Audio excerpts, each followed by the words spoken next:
Greetings everybody. Consistency in my virtual machine builds is one of the objectives of my current project to rebuild my Proxmox mini PC server. So in this video I'm going to build a basic Debian installation. It's no GUI, it's just going to be the basic install, and it's going to serve as a basis for all the virtual machines in this series that I'm rebuilding. Well, with one exception, and the gaming PC actually runs on Arch, but that's neither here nor there. So onward.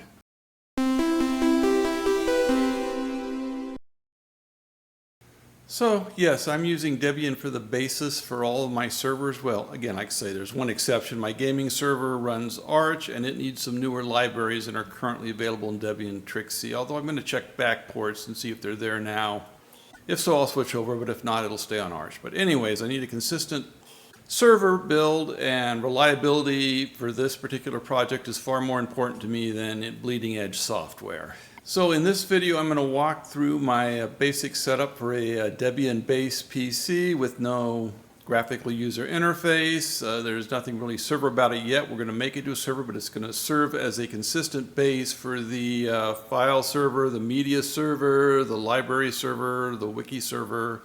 They're all going to have this base. So I'm going to be creating a template out of Proxmox, but technically that's for another video. This video we're just covering the building of this. And I know I've done this before in other videos and other people have done it also, but since I'm using it for all these different servers, yeah, I thought it'd be good to do a refreshment. So yeah, that's what's in this video, building a Debian base PC. And you need to watch this video all the way through because I'm going to point out some things you need to do before the install you need to know. And I'm also going to talk about why I'm setting up my partitions on my hard drive the way I am to make it easier to expand them. For example, the library PC, not the library PC, the file server is going to need a much bigger hard drive than I'm going to initially give. So I got to set these up to be able to expand that one. So yeah.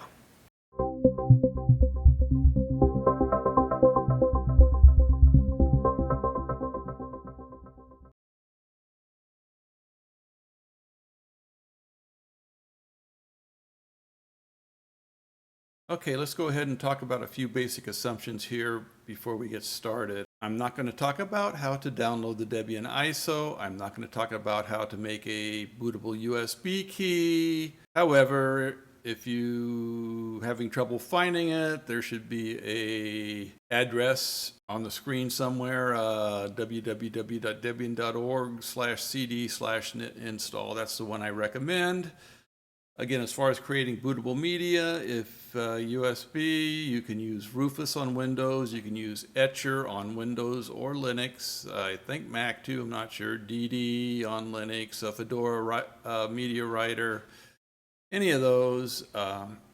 If VM, Virt Manager, Proxmox, VirtualBox, you can use the ISO as is, but I'm not really going to go into downloading and creating it. Also, I'm assuming you've got a working computer that you're using here, that you're okay with wiping out a partition or a drive, depending on how you're doing the install, whether it's a VM or bare metal. Just saying, be careful if using your main computer or your only computer. Make sure you know what you're doing before you get started. And I'm also assuming you've already booted into the install environment for Debian. Okay, I think that's about it. Yeah. Once you get the installer up and running, you're going to come to the screen here with 5 options on it. The first two, graphical install and install, are both installation options. One just uses a graphical user interface where the mouse is active. The other is a strictly text interface. So you can choose whichever one you like. Advanced options consist of adding special boot options or various startup parameters. We've also got a couple of options here for accessible dark contrast and install speech synthesis if you have some special needs for the install. But for this video, we're going to jump straight into the text installer. So we're going to highlight install and hit return. Okay. The next 3 screens on the Debian installation are language, location, and keyboard. Language for me is obviously English. I'm going to select my location, the Philippines, and I'm going to select an American keyboard. These affect things like date format, currency format, time zone, just things like that that these are going to affect, plus whether your keystrokes on your keyboard actually get interpreted properly. So that's what these first three options you're going to go for are. And like I say, I'm doing English because I speak English. I'm doing the Philippines, so I'm in the Philippines, but I'm using an American English keyboard. Next up, you're going to load a bunch of stuff, and then it's going to go ahead and set up the network. Now, the Debian installer, by default, sets up a network with DHCP. However, since we're building servers, we want to have a static IP address. So once it gets to the under configure network, yes, please enter the host name for this system. You want to, instead of entering a name, tab over to go back, and then you'll be able to set your network up manually. First question is going to be, what's your IP address on your network? I'm assuming you know that already. You can optionally add the CIDR of /24. Oh, I forgot what CIDR means. I'll have to look that up and stick it in some text in this image somewhere. Anyways, it's your net mask is what it is actually. So once you enter your IP address without the CIDR, you're going to go to a net mask screen, which will default to 255.255.255.0, which is what the /24 means. And you just go ahead and, unless it's something different, you can just hit return there. Next, you're going to have to set up a gateway and name server addresses. These will default to the .1 address. It's your first usable IP address in your range. For example, most home users would be 192.168.1.1 would be the address. It doesn't have to be, probably is, but you'll have to check with your router to see what its default address is, because that's basically going to be a default address of the router that connects you to the internet. I mean, you can put other things in here, different name servers, different gateways, pretty much got to be your router, but a name server could be something different. Once that's done, we can go ahead and change your host name, and you can enter a domain. If you're not going to be connected to the internet, a domain is not that important. You can use arpa.home. That's a special name designated for private networks. Is it home.arpa or arpa.home? I'll look that up and put it on. Or you can buy yourself a domain. If you, like say, if you're not going to connect to the internet, you don't have to put anything in here, or you could make something up. A lot of people like to use a .locals, .home, whatever, but those are not really official. The arpa.home one is. I don't know if it's arpa.home or home.arpa. I'll look it up. Anyways, again, not connected to the internet, you don't need a domain. I've got this domain. I use it for all my stuff. It's a domain name I own. It's $1 or so a month, so like $12, $15 a year, something like that. Anyway, like I say, not connected to the internet, don't need to put anything in here. Next, let's talk about users, specifically the root and the non-root user. The installer, by default, is going to create a root user, and this is your administrative user, and it's going to ask you for a password here. Now, you've got a couple options. Well, you've got two options. You can enter a password for root, and then if you're at a console, you can log in as root, or you can not enter a root password, in which case Debian is going to install something called sudo, and the first user you create will be the sudo user who will have or be able to access temporary root permissions, and your root account will be disabled from logging in. It'll still be there, but you just can't log into it. So if you choose nothing here, again, sudo is going to be installed. If you choose to put in a password, then when you create a regular user, they're just going to be a regular user, which is what I'm going to do. I like having the root account available.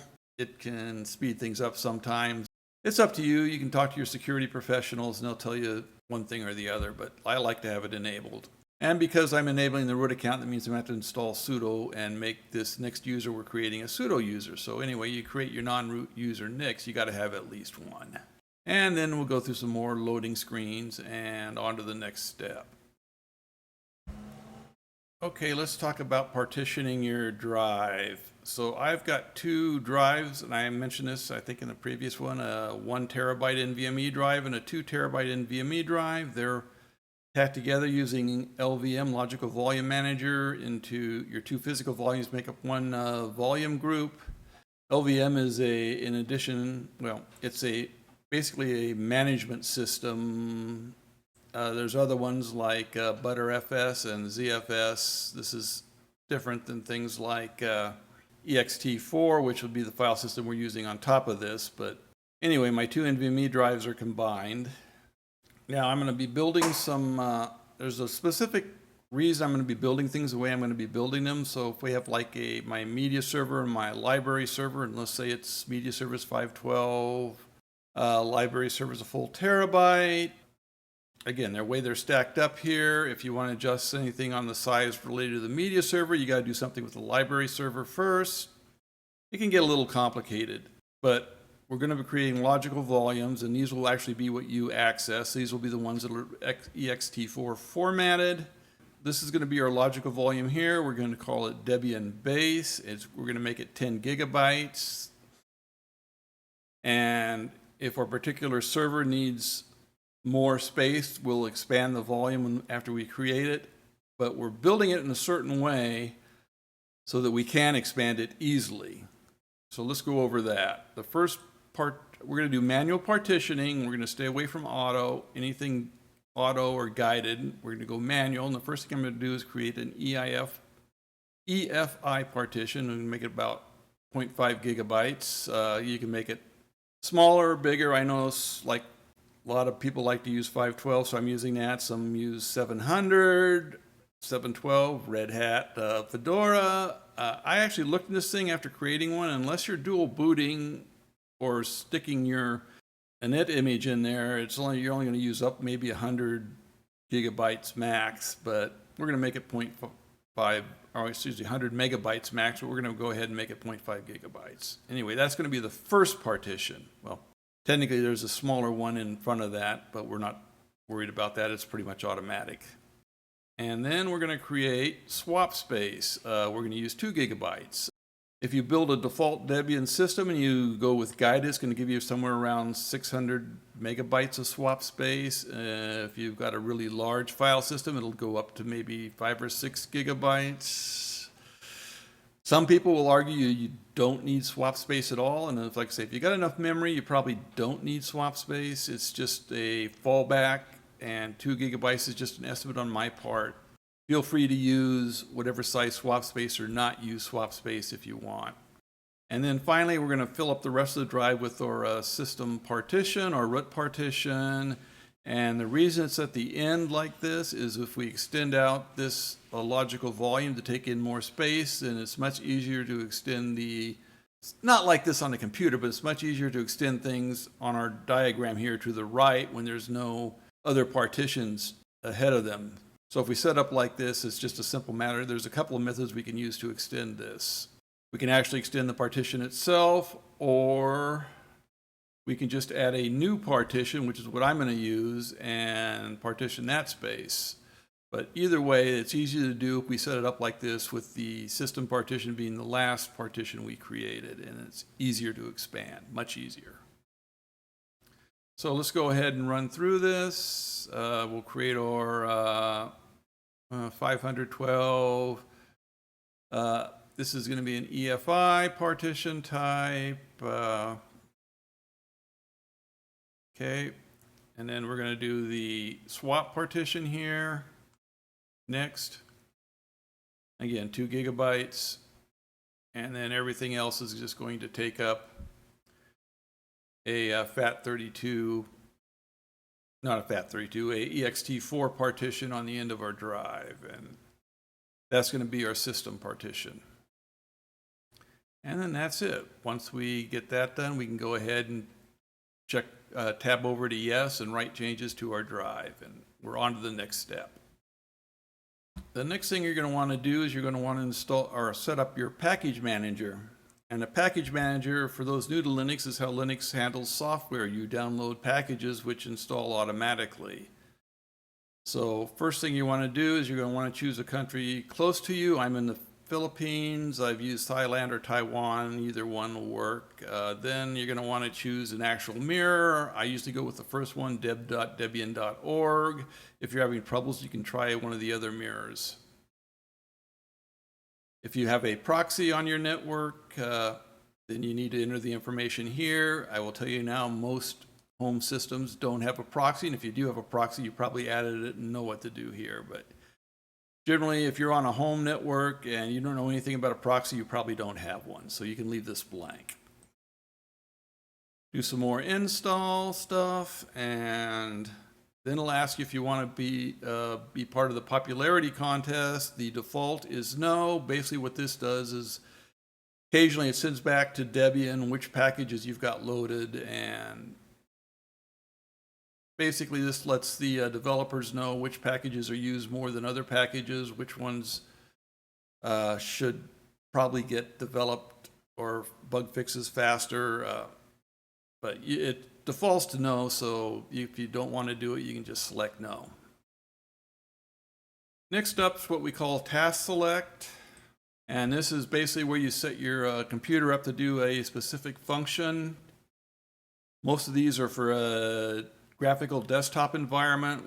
Use the spacebar to uncheck anything here as you use the arrow keys to go through. Use the spacebar to uncheck or unmark things. I want to install the SSH server and the standard utilities, and that's the only thing I want to install from this screen. No GUI, no desktop. If we need one, we'll install one later. Not here. We're keeping this install fairly light. And once you've done that, you will go through some screens about installing the bootloader and getting it ready to reboot, and then you can reboot back into your system for the first time. And once we do that, there's some changes we need to make. So yes, I know I installed SSH, but there's a few things I want to do, and I want to use the console and Proxmox to do them because they're going to mess up SSH. So we're going to go ahead and log in here as root. If you didn't do a root password, you have to log in as your user and use sudo. And the first thing we're going to do is actually install sudo and set up our user as a sudo user. Usermod tech AG sudo RT. The RT is my user. And then we can go ahead and restart everything. We can test out SSH. We can test out things. In the next video, we're going to add some more stuff. We're going to do some configuration. Well, first thing we're going to do is we're going to make a clone out of this. And then when we make a file server out of it, we'll have to do some configuration on the clone. But that's next video. Okay, there we have it. We built our base Debian PEC, or base Debian Virtual Machine, if you will. It's, like I say, it's going to be the base for several other servers on my mini PC project on Proxmox. Why do I always lose where I'm at?